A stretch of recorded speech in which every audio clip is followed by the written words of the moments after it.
हे इतकं एन्जॉय करतायत, इतक्या टाळ्या, इतक्या शिट्ट्या. त्यांनी बॅकस्टेजला येऊन कित्येकांच्या डोळ्यात पाणी असतं. किती जण तरी संकर्षणच्या पाया पडलेत, वंदनाताईंच्या पाया पडलेले आहेत. सो हे सगळं बघून खूप ब्लेस्ड वाटतं की आपण अशा कलाकृतीचा भाग आहोत जी लोकांच्या म्हणजे इथे भिडतीये जाऊन.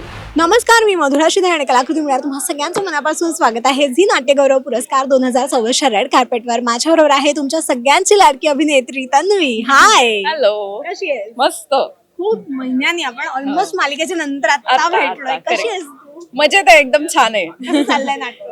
जोरदार, आता बघशील ना. झी नाट्यगौरव पुरस्कार आहे आणि प्रत्येकासाठी नाटक खूप खास असतं आणि मला वाटतं असं ना नेहमी म्हटलं जातं की जो हाडाचा कलाकार असतो तो कायम रंगभूमीशी जोडला गेलेला असतो. तुझ्यासाठी नाटक म्हणजे काय? ते म्हणतात ना ती एक झिंग असते नाटकाची. बरोबर. माझ्यासाठी नाटक म्हणजे मी पहिली सुरुवातच केली ना अभिनयाची ती नाटकातून केली. सो माझा पहिला पाया नाटक आहे आणि त्यानंतर मग मी मालिका विश्वात आले आणि आता परत नाटक करते. मालिका मिस करतेस का नाटक करताना? हो, नक्कीच मिस करते. मला खूप आठवण येते मालिकेची सुद्धा. मिस करते. मला वाटतं तुझ्यासाठी दोन्ही माध्यमात तितकीच इक्वली इम्पॉर्टंट आहेत, नाटक पण आणि मालिका पण. पण तरी सुद्धा एक म्हणतात ना की एक नाटक करताना एक वेगळं सॅटिस्फॅक्शन मिळतं. आता ह्या नाटकाचा तुझा एक एकंदर अनुभव कसा आहे कुटुंब कीर्तनचा? खूप सुंदर अनुभव आहे. मुळात काय आहे, महत्वाची भूमिका आहे. मी आतापर्यंत केलेल्या माझ्या भूमिकांपेक्षा वेगळी आहे. साधी सोजवळ तर मी केलं होतं 2 मालिकांमध्ये. इथे थोडासा एक चॅप्टरपणा आहे, इथे थोडीशी मजा आहे, अल्लडपणा आहे, फटकळपणा आहे. हे सगळं करायला मिळतंय.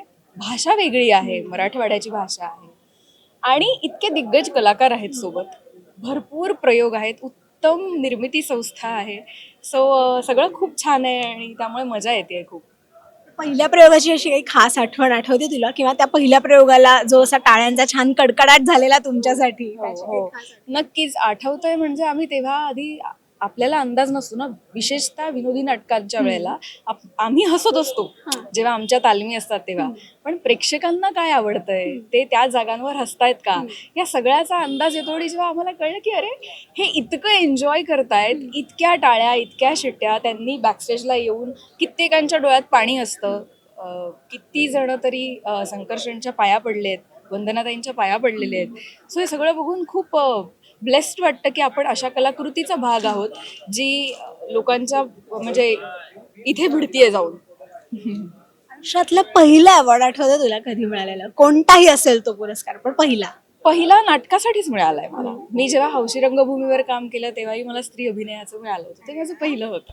आणि इकडचं म्हणशील तर झी मराठीचेच माझी पहिली मालिका होती ना. सो त्यासाठी मला लक्षवेधीचा पुरस्कार मिळाला. तर तो या साईडचा इकडचा पहिला. झीचं आणि तुझं नातं आता तू म्हणालीस तसं जुनं हे आम्हाला माहितीये, पण एक रेड कार्पेटवरची ना प्रत्येकाची पहिली आठवण खूप खास असते. तुझ्यासाठी तुझं पहिलं रेड कार्पेट कसं होतं? अशी नर्वस होतीस, एक्साइटेड होतीस, काय होतं? मी खूप नर्वस होते, कारण मला तेव्हा माहितीच नव्हतं की इथे काय प्रश्न विचारतात, कसं बोलायचंय, काय विचारायचंय आणि हे काय विचारतात त्याची कशी उत्तरं द्यायची. सो मला ते आठवतं आणि मी लहानही होते थोडी. सो नक्कीच लक्षात आहे. आणि आता आतमध्ये प्रयोग झालं माझ्या. प्रयोगच आहे आज. आतमध्ये आता शो चालू होतोय, आता पुरस्कार सोहळा, त्याच्यामुळे आता तन्वीला जायचंय, त्याच्यामुळे मी तुला फार वेळ नाही तुझा घेणार. Thank you so much. आणि आय विश की जाता जाता तुम्ही खूप सारे अवॉर्ड्स घेऊन जाल नाटकासाठी आणि तुझ्या इथे सगळ्या प्रोजेक्टसाठी. अशी all the very best. Thank you. Rasika हो, कलाकृती मीडिया म्हणजे मनोरंजनाची लयलूट. मनोरंजन क्षेत्रातील किस्से व घडामोडींचा आस्वाद घेण्यासाठी कलाकृती मीडिया या यूट्यूब चॅनलला सबस्क्राईब करा आणि व्हिडिओ लाईक करा.